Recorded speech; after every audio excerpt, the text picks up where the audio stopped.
क्रियावान बहनों और भाइयों, आज आप सभी के समक्ष मैं परमेष्ठ गुरु पूज्यपाद महाअवतार बाबा जी के जीवन लीला प्रसंगों की चर्चा करने के लिए उपस्थित हूँ। इनके जीवन लीला प्रसंगों को हम 3 भागों में बांटकर आपके सामने प्रस्तुत करने का प्रयास कर रहे हैं। प्रथम प्रसंग महाअवतार बाबा जी का मृत्युंजयी स्वरूप है, जो वर्तमान समय में भी भौतिक रूप में हम सभी के बीच विद्यमान है। दूसरा स्वरूप महाअवतार बाबा जी का अवतारी स्वरूप मान कलयुग के भक्तों को प्राकट्य स्वरूप परम पूज्य हैड़ा खान बाबा के रूप में हुआ है, जिनका उल्लेख एवं लीलाएं अभी उपलब्ध हैं। तीसरा स्वरूप महाअवतार बाबा जी का ब्रह्मांडीय स्वरूप है, जिनके बारे में आप सभी से चर्चा करने का प्रयास करूंगा। भारतवर्ष योगियों का देश है। योग ही भारत की मूल चेतना एवं प्राण है। योग मार्ग की प्रशस्ति केवल गुरु के द्वारा ही होती है। हमारे देश में ये गुरु योगी ही गुरु की भूमिका निभाते हैं। सनातन एवं शाश्वत धर्म का मेरुदंड योग है। योग के अतिरिक्त उसकी जानकारी संभव नहीं है। सहज, शाश्वत और सनातन धर्म की जानकारी के अभाव में आध्यात्मिक भारत को जाना नहीं जा सकता है। इसीलिए आध्यात्मिक भारत को जानने के लिए उनके योगियों को जानना होगा और उन्हें जानने समझने के लिए उनके दिखाए मार्ग का अनुसरण करना होगा। भगवान श्री कृष्ण ने स्वयं तपस्वी, ज्ञानी, कर्मी सबकी अपेक्षा योगी को श्रेष्ठ बताया है। ऐसे सनातन भारतवर्ष के लोग यदि योगियों को नहीं जानते हैं और उनके द्वारा प्रदर्शित मार्ग का अनुसरण नहीं करते हैं, तो यह निश्चित है कि जन्म से भारतीय होने के बावजूद वे यथार्थतः भारतीय नहीं कहे जा सकते हैं। भारतवर्ष की भावधारा या चिंतन धारा आध्यात्म विद्या, आत्मविद्या, ब्रह्म विद्या या योग विद्या है। मान्यता है कि मानव जीवन की प्रगति एवं सुख शांति आंतरिक स्तर की उत्कृष्टता एवं आत्मदर्शन के प्रभावी प्रयासों पर निर्भर करती है। वर्तमान भौतिकवादी युग में गृहस्थ जीवन और साधना के मध्य एक समन्वय या सामंजस्य बैठाना आत्म साक्षात्कार के लिए उन्मुख नर नारियों के मध्य एक बड़ी चुनौती है।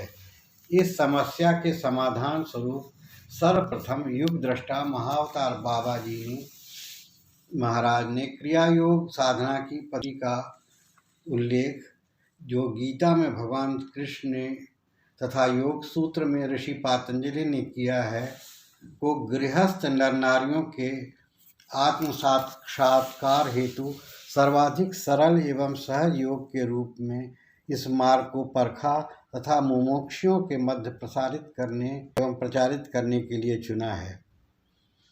5000 वर्ष पुरानी इस लुप्त हो रही योग पद्धति को पुनः जागृत करने का हमने बीड़ा उठाया है। अपनी इस योजना अंतर्गत बाबा जी महाराज द्वारा समय समय पर विभिन्न साधकों को आध्यात्मिक तरंग प्रेषित कर या व्यक्तिगत रूप से भी निर्देशित किया जाता रहा है कि इस योजना का उद्देश्य पश्चिमी जगत की वैज्ञानिक सफलता के पूर्व के आध्यात्मिक विकास में समस्थापित करते हुए एक दूसरे की विशेषता को आत्मसात करना निहित है। वस्तुतः क्रिया योग में क्रिया एवं योग 2 शब्द समाहित हैं। इसमें क्रियावान साधक क्रिया के द्वारा समाधिस्थ हो जाता है। व्यक्तिगत जीवन में आध्यात्मिक अनुभूति का घनिष्ठ संबंध है। इन अनुभूतियों को साधक अभ्यास के द्वारा जान पाता है। क्रिया योग की प्रविधि एकांत रूप से गुरु उन्मुख विद्या है, जिसमें साधक या क्रियावान के शरीर, मन तथा आत्मा का सर्वांगीण विकास संभव हो पाता है। क्रिया योग में श्वास का इस प्रकार नियंत्रण किया जाता है कि श्वास प्रश्वास की संख्या कम हो जाए।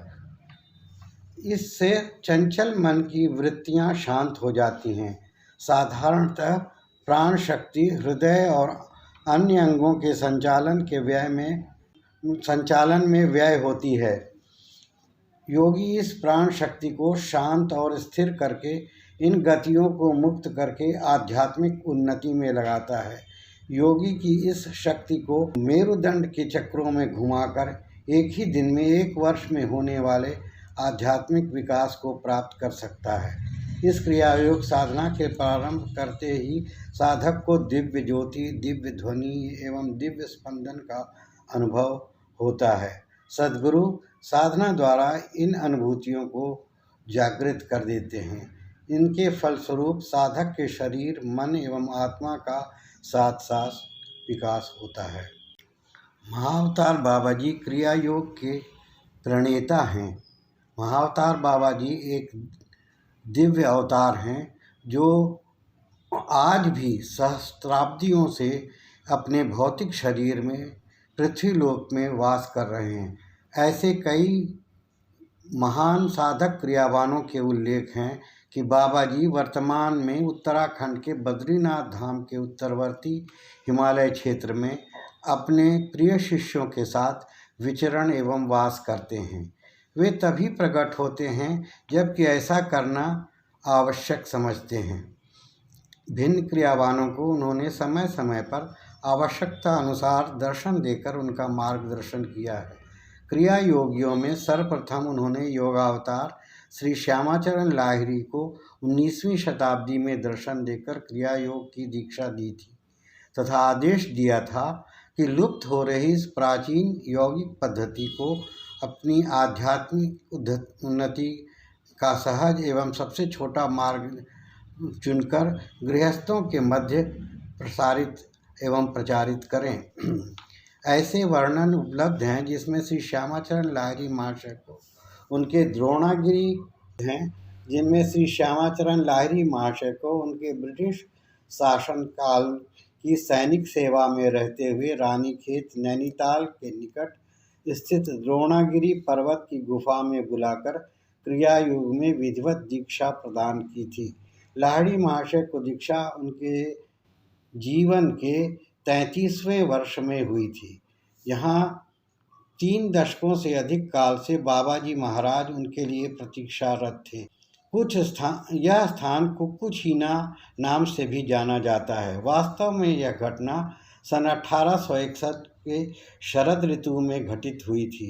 उन दिनों लाहिड़ी महाशय को अचानक दानापुर से रानीखेत का स्थानांतरण आदेश मिला, जहां सेना का एक शिविर कायम किया जाना था। यह बाद में ब्रिटिश सरकार द्वारा एक सैनिक सैनिटोरियम में परिवर्तित कर दिया गया था। वहां पद ग्रहण करने के पश्चात लाहिड़ी महाशय दोपहर में पहाड़ी में घूमते हुए एक स्थान पर पहुंचे, जहां किसी ने उनका नाम लेकर पुकारा। वापस लौटने की जल्दी में वे पहाड़ी पर चढ़ते चढ़ते एक छोटी सी खुली जगह में पहुंच गए, जहां दोनों ओर गुफाएं थीं। वहां उन्हें एक युवक अपने स्वागत में दोनों बाहें फैलाए चट्टान पर बैठे मिले और बोले, लाहिड़ी तुम आ गए। वास्तव में मैंने ही तुम्हें पुकारा था। उनकी भाषा हिंदी थी। यह भी उल्लेख मिलता है कि बाबा जी ने लाहिड़ी महाशय को लेकर उन्हें पूर्व जन्म का कंबल और आसन जो तब भी विद्यमान था उन्हें दिखाया।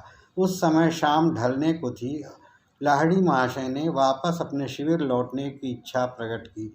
तब बाबा जी ने लाहिड़ी महाशय को संबोधित करते हुए कहा था, the office was brought for you, not you for the office. Office तुम्हारे लिए लाया गया है, न कि तुम ऑफिस के लिए।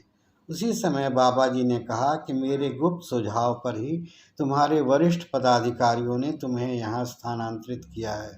इसके बाद बाबा जी महाराज द्वारा योगी के शीर्ष पर स्पर्श किया गया।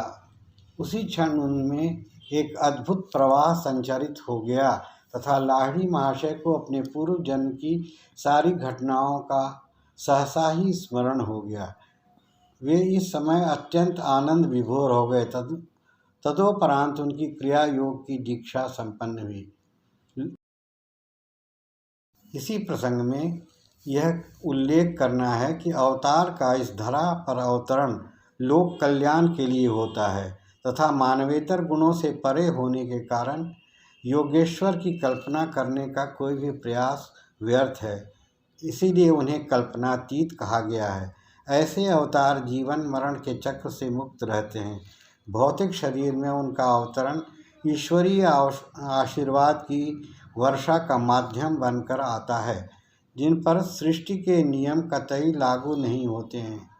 उनका शरीर प्रकाश पुंज से परिपूरित होता है। प्राचीन भारत में राम, कृष्ण, बुद्ध तथा पातंजलि जैसे अवतारों का वर्णन मिलता है, जबकि दक्षिण भारत में अगस्त्य अवतार का जिक्र है, जिनमें 18 अवतारों का उल्लेख योगी कथामृत में शास्त्रीय वर्गीकरण के अनुसार बाबाजी महाअवतार की श्रेणी में आते हैं। योगी कथामृत में वही पुस्तक है जिसने बाबाजी के बारे में कोई जानकारी 1947 में सर्वप्रथम प्रकाशित हुई थी। बाबाजी ने स्वयं बताया था कि उनके द्वारा भारत में संन्यास आश्रम के पुनर्गठन के अनेक कार्य किए गए हैं, जिसमें अद्वितीय तत्वज्ञानी गुरु आदि शंकराचार्य तथा संत कबीर को क्रिया योग दीक्षा प्रदान की। एक ऐतिहासिक प्रसंग के अनुसार शंकराचार्य जी के गुरु गोविंद यति थे, जिन्होंने काशी में बाबाजी महाराज से क्रिया योग की दीक्षा ग्रहण की थी।